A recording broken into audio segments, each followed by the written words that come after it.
Your mind is a garden, your thoughts are seeds. You can grow flowers or you can grow weeds. We are continuing chapter 2 of As a Man Thinketh by James Allen. I'm Carla Elizondo. Welcome to Inside Talk Show. It's an inside job. Effect of thought on circumstance. Chapter 2, As a Man Thinketh. Man's mind may be likened to a garden which may be intelligently cultivated or allowed to run wild. But wherever cultivated, whether cultivated or neglected, it must and will bring forth. How are you tending to the garden of your mind? Are you cultivating it with positive, uplifting thoughts, or are you neglecting it and letting any nasty little weed thought and weed seed get planted in the garden of your mind? If no useful seeds are put into it, so if you don't put useful seeds, if you do not if you do not purposely, consciously, with effort, put seeds into your mind, nobody else will. So what falls in by default? Whatever's around us. It's free. You get what you pay for. And if you ain't paying for nothing or putting an effort into it, you're just getting what the masses get and what's out there for free. And it ain't good. Cheap costs a lot in the long run. You have to pay the price for cheap stuff. If no useful seeds are put into it, then an abundance of useless weed seeds will fall therein and will continue to produce their kind. Just as a gardener cultivates his plot, keeping it free from weeds and growing the flowers and fruits which he requires, so may a man tend to the garden of his mind, weeding out all of the wrong, useless, and impure thoughts, and cultivating toward perfection the flowers and fruits of right, useful, and pure thoughts. By pursuing this process, a man sooner or later discovers that he is the master gardener of his soul, the director of his life. He also reveals within himself the laws of thought and understands with ever-increasing accuracy how the thought forces and mind elements operate in the shaping of his character, circumstance, and destiny. This is the law of life. If we don't understand of our mind, obey the laws of our mind, it works with perfect precision, just like math. Our mind truly is a garden. It's fertile, fertile soil, and whatever is planted will produce. That's why it's so important. When I was younger, I used to be like, oh God, why don't you want to watch this movie? Like my parents didn't let me watch certain movies. And I used to roll my eyes like, please, trust me. I can handle myself. If I see something I don't like, don't worry, Mom, I can handle it. No.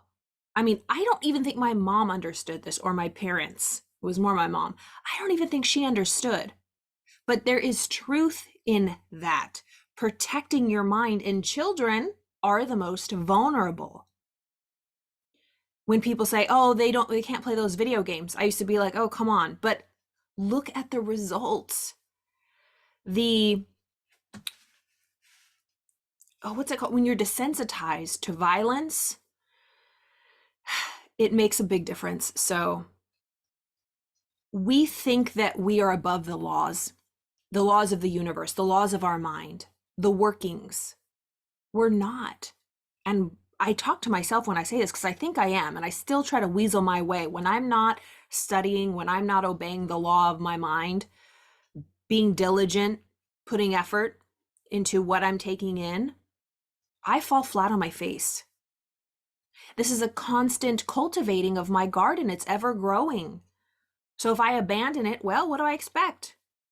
If I start feeling depressed and start feeling extra anxious and extra insecure, it's because I'm not tending to my garden. So it says, sooner or later, we reveal to ourselves the laws of thought and understand with ever-increasing accuracy how the thought forces and mind elements operate in the shaping of our character, circumstance, and destiny. Thought and character are one, and as character can only manifest and discover itself through environment and circumstance, the outer conditions of a person's life will always be found to be harmoniously related to his inner state. If you see somebody who is in discord, who is in chaos, they a mess. You can be sure as shit that it is chaos, disturbed, and a mess up in here. This reflects this. A lot of times we're taught ass backwards, 180, that this, God, I'm just in such chaos and I feel so crappy because of out here. Out here is what it is. And I know this is such a hard concept to accept. Well, look at the results. Well, look at this. How can you look at this without being, how are you looking at it? What is your perspective? What is your attitude towards things? Are you solution focused? Or are you just looking at the problem? Is there something on my face? I feel itchy. It was an eyelash. What are we focusing on? What is our attitude about things? It's very important. So thought and character are one, and character can only manifest and discover itself through environment and circumstance. The outer conditions of a person's life will always be found to be harmoniously related to the inner state. This does not mean that a man's circumstance at any given time are an indication of his entire character, but that those circumstances are so intimately connected with some vital thought element within himself for the time being and the indispensable and his development. And I mentioned this yesterday. A lot of times we say, well, I didn't attract that. I didn't cause that. You probably didn't. Somebody else did. But it is affecting you. You're allowing it to affect you. What are you thinking about it? What are you thinking about? What are your thoughts about it? That's the only thing we can control. I always use Viktor Frankl, Man's Search for Meaning. He was in the most atrocious situations in the Holocaust. And yet, he chose different thoughts. He did not acquiesce to the hate and the evil and the darkness that was being pumped to him 24/7. He proved it for all of us and went on to teach everybody how to do this. But we don't. And it's a daily process. It's difficult. It's challenging. But it's so worth it. Every man is where he is by the law of his being. The thoughts which he has built into his character have brought him there. And in the arrangement of his life, there is no element of chance, but all is the result of a law which cannot err.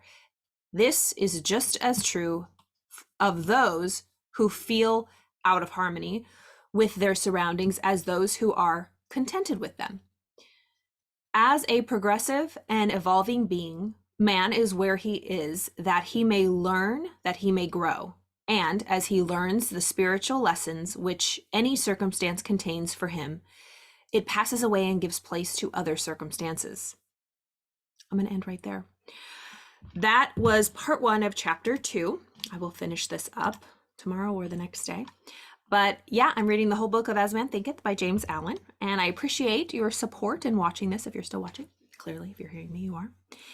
We are growing. I think we're at 266 followers. I'm really excited.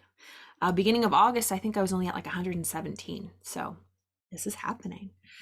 I appreciate the encouragement, the support, and just creating this like-minded community of people who love reading books and studying and learning wisdom from, people who've gone before us, so we don't got to do it. Well, so that it can help us in our daily lives. Going within, knowing ourselves, self-knowledge, knowing thyself really makes life such a peaceful journey, because if we know ourselves, we're not afraid. When we're ignorant of our capabilities, of our powers, we live in fear and anxiety and depression. But when we have knowledge, when we study, it brings faith. It brings confidence. So have a wonderful day.